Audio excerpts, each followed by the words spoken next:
దాన్ని ప్రశ్నించినటువంటి మీడియాని వైఎస్ఆర్ కాంగ్రెస్ పార్టీని ఎదుర్కోలేక ఎదురుదాడి చేయడము. ఈరోజు ఆయన రవాణా శాఖ మంత్రి, ఏదో పేరుందబ్బా, ఆయన పేరు మొదటిసారి గెలిచాడు కదా, మొదటిసారి మంత్రి అయ్యాడు, రాంప్రసాద్ రెడ్డి అంట. ఆయన సాక్షి మీద ప్రెస్ మీట్ పెట్టి సాక్షి ఏం చెప్పినా కూడాను జనాలను మంచి చేస్తాము, అక్క చెల్లెమ్మలకు మేలు చేస్తాము, గత ప్రభుత్వం ఆర్టీసీ విచ్ఛిన్నం చేసింది అని ఏదో పెద్ద పెద్ద మాటలు మాట్లాడుతున్నాడు. మొదటిసారి కదా ఎమ్మెల్యే, మొదటిసారి మంత్రి. అయ్యా నువ్వు తెలుసుకోవాల్సింది ఒక్కసారి, స్వాతంత్రం వచ్చినప్పటి నుంచి, ఆర్టీసీ ఏర్పడినప్పటి నుంచి ఉమ్మడి రాష్ట్రంలో కావచ్చు, తర్వాత రాష్ట్రం విడిపోయిన తర్వాత 5 సంవత్సరాలు కావచ్చు, ఆర్టీసీ ఉద్యోగులు అభద్రతాభావంతో భయపడుతూ, తమకు ఎంప్లాయ్మెంట్ గ్యారంటీ లేక ఇబ్బందులు పడుతూ ప్రభుత్వంలో విలీనం చేసుకోండి అనేటువంటి ప్రతిపాదనలు, వాళ్ళ డిమాండ్ ఎప్పటి నుంచో వస్తాయో మీకు తెలియంది కాదు, అంటే మీకు తెలియదు అనుకుంటా మొదటిసారి మంత్రి. అటువంటిది మీ చంద్రబాబు నాయుడు గారు 3 సార్లు ముఖ్యమంత్రిగా ఉన్న ఉమ్మడి రాష్ట్రంలో కావచ్చు, విడిపోయిన తర్వాత కావచ్చు, ఆర్టీసీ కార్మికుల వాళ్ళు కానీ, ఆర్టీసీ డ్రైవర్లు కానీ, ఆర్టీసీ సంస్థ గురించి కానీ పట్టించుకున్నట్టు దాఖలాలు లేవు. కానీ మొట్టమొదటిసారిగా జగన్మోహన్ రెడ్డి గారు మొదటిసారి ముఖ్యమంత్రి అయితేనే 2019 నవంబర్లో ఆర్టీసీని, ఆ సంస్థని ప్రభుత్వంలో విలీనం చేస్తూ 52,000 పైచిల్లుకున్నటువంటి ఆర్టీసీ ఉద్యోగులను ప్రభుత్వ శాశ్వత ఉద్యోగాలుగా కల్పించడమే కాకుండా సంవత్సరానికి 300 కోట్లు భారం పడుతుంటే దీనివల్ల చిరునవ్వుతో స్వాగతించాము. వారి యొక్క కళ్ళలో ఆనందం మాత్రమే జగన్మోహన్ రెడ్డి గారు చూశారు.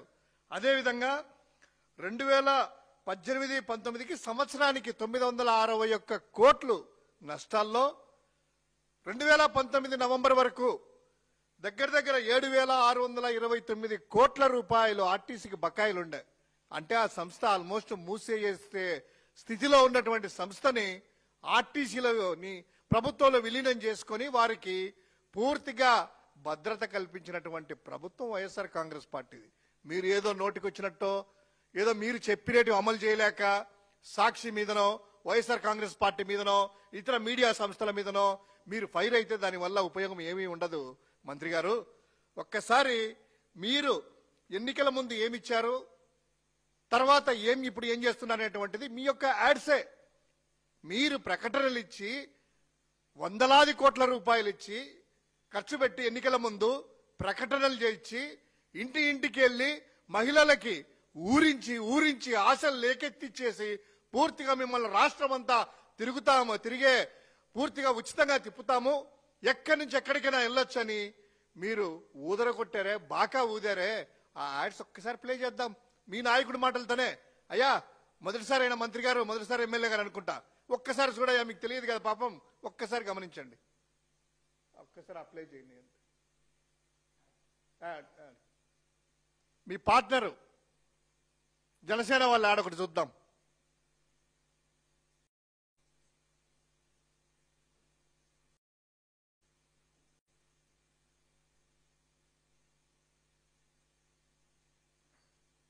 ఇది ఓపెన్ చేస్తుండదు.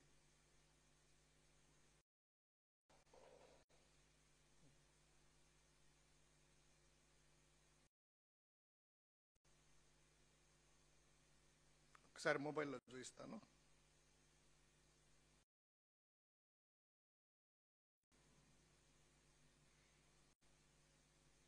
భర్తకు ఒక కప్పు టీ కూడా ఇవ్వాలని అంత బిజీయా? ఏం రాస్తున్నా? భర్తకు ఒక కప్పు టీ కూడా ఇవ్వాలని అంత బిజీయా? ఏం రాస్తున్నా? మనం మొక్కులు తీర్చాలండి. ఆ యాత్రకు లిస్ట్ ప్రిపేర్ చేస్తున్నా. 5 సంవత్సరాల నుంచి అడుగుతున్నాం తీసుకెళ్ళండి అని.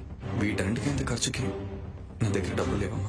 మన పరిస్థితి నాకు తెలీదా అండి, కానీ మీరు ఒక పని చేస్తే మన ఖర్చు నుంచి సగం తగ్గించుకోవచ్చు. ఎలా? వచ్చే ఎన్నికల్లో గాజు గ్లాస్ కి ఓటు వేయండి. వేస్తే జూన్ 4న జనసేన, టీడీపీ, బీజేపీ కూటమి ప్రభుత్వం రాగానే మహిళలకు రాష్ట్రంలో ఎక్కడికి వెళ్లినా బస్సు ప్రయాణం ఉచితం. మేము ఎక్కడికి వెళ్లినా స్వేచ్ఛగా వెళ్ళొచ్చు. నిజమా? నిజంగా నిజమండి. మన భారంలో సగం తగ్గుతుంది అంటే ఈసారి నా ఓటు ఖచ్చితంగా గాజు గ్లాస్కే. జనసేన, టీడీపీ, బీజేపీ కూటమికి. మన భారం తగ్గడమే కాదు, అన్నింటికన్నా ముఖ్యంగా స్వేచ్ఛ దొరుకుతుందండి. నా పరిస్థితి నాకు దగ్గర ఒకసారి స్టాప్ చేయండి. ఇక్కడ ప్రిపేర్ చేస్తున్నా. 5 సంవత్సరాల నుంచి అడుగుతున్నాం చేస్తున్నా. 5 సంవత్సరాలు ఒక్కసారి మీ పార్టీ జనసేన వాళ్ళు ఎన్నికల ముందు కూటమి అడిగా ఇచ్చి ఏమేమి రాశారు అక్కడ? తిరుపతి, సింహాచలం, అన్నవరం, శ్రీశైలం, కాణిపాకం, శ్రీకాళహస్తి పుణ్యక్షేత్రాలు మొత్తం రాష్ట్రంలోని పుణ్యక్షేత్రాలన్నీ రాసి తిరుపతి వెంకటేశ్వర స్వామి వారిది, సింహాచలం అప్పన్న స్వామి వారిది, అన్నవరం సత్యనారాయణ స్వామి వారిది, శ్రీశైలం మల్లికార్జున స్వామి వారిది, కాణిపాకం వినాయకుడి వాళ్ళది, కాళహస్తి శివుడిది. ఇన్ని పుణ్యక్షేత్రాలు, ముఖ్యమైన పుణ్యక్షేత్రాలు అన్ని రాశారు. రాష్ట్రంలో ఉండేటువంటి అన్ని కూడాను దీనికి యాడ్ ఇచ్చేసేసి పూర్తిగా ఉచితంగా అంట. పాపం ఆవిడ రాసుకొని ఎప్పటి నుంచో ఆయన సరిపోని జీతాలతో ఇబ్బందులు పడతా ఉంటే ఇదంతా ఏం అవసరం లేదు, ఇక కంగారు పడద్దు, మనకు చంద్రన్ వస్తున్నాడు, మనకు గాజు గుర్తుకేద్దాం, సైకిల్ గుర్తుకేద్దాం, మనం గెలుస్తాం, మొత్తం వెళ్దామని చెప్పి ఒకటి.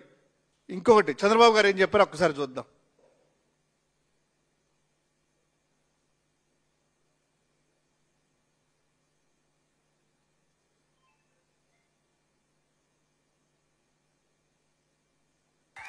నాలుగోది ఆర్టీసీ బస్సుల్లో ఉచిత ప్రయాణ సౌకర్యం ఇవ్వమని నేనే డ్రైవర్ని, సేఫ్ డ్రైవర్ని. మీరు బస్సు ఎక్కితే ఒకటే చెప్పండి, మా చంద్రన్న చెప్పాడు, నేను ఏ ఊరికి పోవాలన్నా నువ్వేం అడగడానికి వీలు లేదు, నేను పని చేయాలంటే పలానూరికి పోతా, పుట్టింటికి పలానూరికి పోతా, నాకు ఇచ్చిన హక్కు చంద్రన్న అని గట్టిగా చెప్పండి. అడిగితే నేనున్నానని చెప్పండి, ఏమీ భయపడక్కర్లేదు. ఇవన్నీ నేను చేస్తున్నామంటే మేము చేస్తున్నామంటే ఒక ఉద్దేశంతో చేస్తున్నా మీకోసం. అధ్యక్ష అంటే మహిళల గురించి చెప్పారు కాబట్టి చెప్తున్నాను. మహిళలందరూ సో చంద్రబాబు గారేమో సేఫ్ డ్రైవర్ అంట, బస్సు ఎక్కాలంట, ఎక్కడికైనా వెళ్ళాలంట, అది అత్తారింట పుట్టిల్లా ఎక్కడికైనా వెళ్ళడము, ఎవరు నడితే మా చంద్రన్న చెప్పారని చెప్పి అంటున్నారంట. ఈరోజు బస్సులు ఎక్కి చంద్రన్న అంటే పాపం వాళ్ళందరినీ కూడా తోసిపడేరా కిందికి. మరి జీవోలో ఏమిచ్చారు, అంతకుముందు మీ పార్ట్నర్ యాడ్స్ లో ఏమిచ్చారు?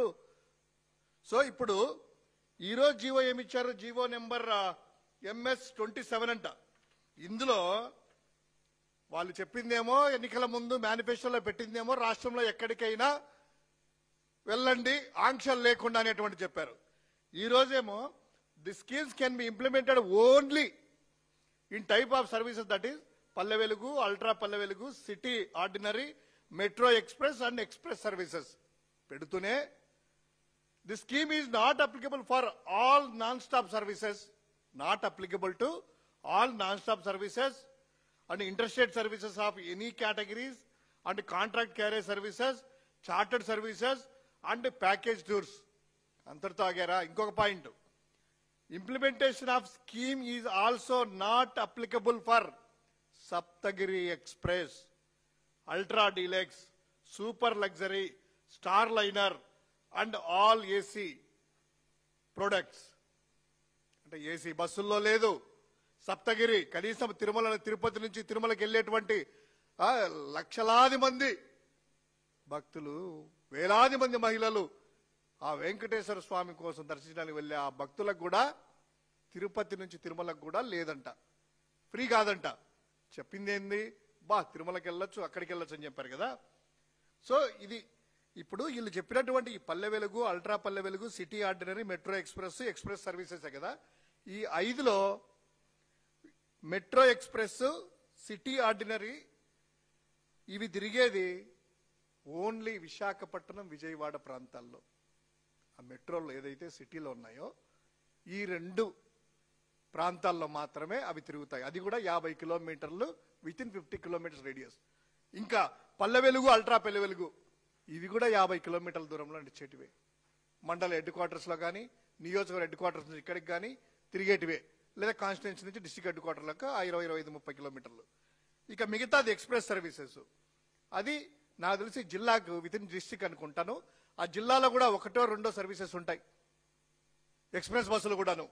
ఇంకా మిగతా వాటిలో నాన్ స్టాప్ సర్వీసెస్ కు లేదంట, అదేవిధంగా అంతర్రాష్ట్ర సర్వీసెస్ కు లేవంట, కాంట్రాక్ట్ బస్సులకు లేవంట, ప్యాకేజ్ బస్సులకు లేవంట, సప్తగిరి ఎక్స్ప్రెస్ కు లేవంట, అల్ట్రా డీలక్స్ లేవంట, సూపర్ లగ్జరీ బస్సులు లేవంట, స్టార్ లైనర్ లేవంట, అమరావతికి బస్సులు లేవంట, గరుడా బస్సులు లేవంట, వెనిలా బస్సులు లేవంట.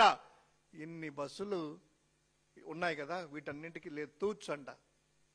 ఒకటి అడుగుతున్నాను ఇక్కడ, అయ్యా మంత్రి గారు, మీ యాడ్ ప్రకారము ఈరోజు మీ అడ్వర్టైజ్మెంట్ ప్రకారము మీ చంద్రబాబు ఇచ్చిన మాట ప్రకారము మీరు పుణ్యక్షేత్రాలు అన్నారు కదా, ఒక శ్రీకాకుళం వాళ్ళు పాపం ఎదురు చూస్తా ఉన్నారు కదా 15 నెలల నుంచి ఇంకా ఇస్తారని.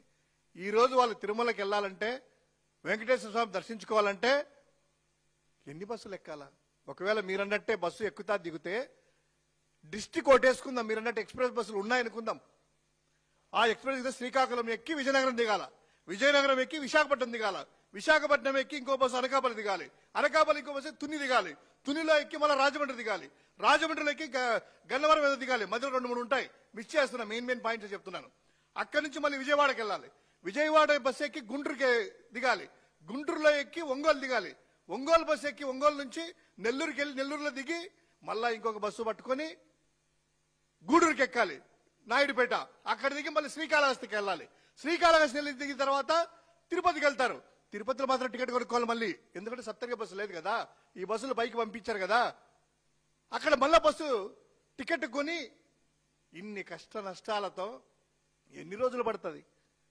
ఆ బస్సులు దొరకాలి కదా, దిగుతానే ఇమ్మీడియట్ గా ఉండవు కదా. అంటే 3-4 రోజులు ప్రయాణం చేయడానికే పడుతుంది. అది కూడా ఎక్కి దిగితే ఆ రిస్క్ తీసుకొని ఆ తెలివితేటలు ఉంటే పాపము వాళ్ళు ఏం చేస్తారు? వస్తారే, అయ్యా ఫ్రీ బస్సా ఇది కాదా, ఫ్రీ బస్సా కాదు, అడిగెక్కాలి, వెళ్ళకపోతే మధ్యలో దింపేస్తే కండక్టర్ తెలియక ఎక్కారనుకోండి, మళ్ళీ మధ్యలో దింపేస్తే వాళ్ళ ఇబ్బందులు ఏంటి? ఇంత ఘోరంగా మీరు పథకాన్ని నిర్వీర్యం చేయడమే కాకుండా ఇంత నిర్లక్ష్యంగా అమలుకి 1 సంవత్సరం ఎగరగొట్టి 2వ సంవత్సరమైన పాపం ఆ అక్క చెల్లెమ్మలు ఎదురు చూసేటువంటి వాటికి ఏ విధంగా మీరయ్యా మళ్ళా సాక్షి మీద, వైఎస్ఆర్ కాంగ్రెస్ పార్టీ మీద, ఎవరిన ప్రశ్నించే మీద, వాళ్ళ మీద మీ యొక్క ప్రతాపాల?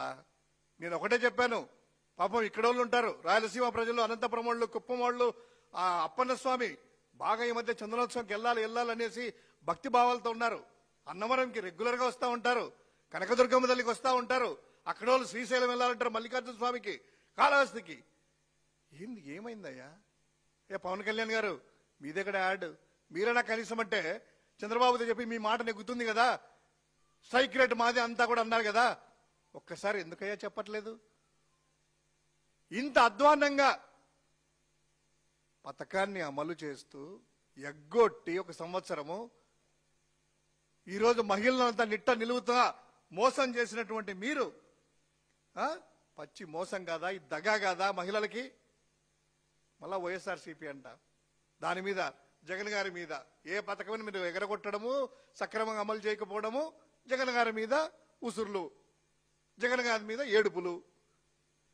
ఎవరు చెప్పారు ఈ పథకము? ఇది కూడా కాపీ పేస్టే కదా, సొంతంగా వచ్చిన ఆలోచన కాదు కదా. ఆ కర్ణాటక, తెలంగాణలో వాళ్ళు పెట్టిన పథకాన్ని మీరు పెట్టుకొని దానిని సక్రమంగా అమలు చేస్తున్నారా? అది లేదు. అమ్మ ఒడి లేదు, సక్రమంగా అమలు చేసేటువంటి లేదు, తర్వాత నిరుద్యోగ భృతి లేదు. ఇవన్నీ కూడాను నిట్ట నిలువున ప్రజలను మోసం చేయడం కాక ఇంకేంటి అనేటువంటిది తెలియజేసుకోండి.